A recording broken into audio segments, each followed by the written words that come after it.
Ekifaananyi ekyakakubibwa kitulaga nga omukubo gw'enkuba gusenvudde ne gusimira makati ga Ssemazinga Africa. Eno ya lipoota y'embeera y'obudde ku Mazinze Kituusa Mohammed.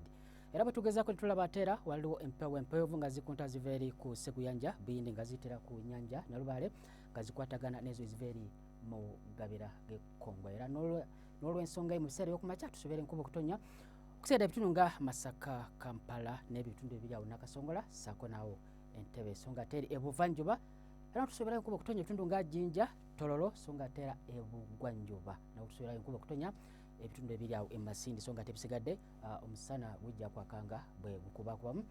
Wabula ebitundu ebisangibwa eri bukiikakkono tusobola omusana okwakanga era bwe gukubakubamu so nga ate bwe tulabako ku mbeera y'obudde mu biseera by'oluggulo enkuba eno ejja kunyuma okutonya ebitundu by'eggwanga ebisinga obungi. Masekati ebuguma okuba ku diguli 27 okutuuka ku 28 so nga ate ebuvanjuba era nawo enkuba ejja kutonya ebuguma okuba ku diguli 27 era okutuuka awo ku 29 so nga ate eri ebugwanjuba nawo tusobola enkuba okutonya ebuguma okuba ku diguli 24 okutuuka ku awo 28 e Kasese so nga ate eri ebukiikakkono era tusobola enkuba okutonya ebuguma okuba ku diguli 28 okutuuka ku 29.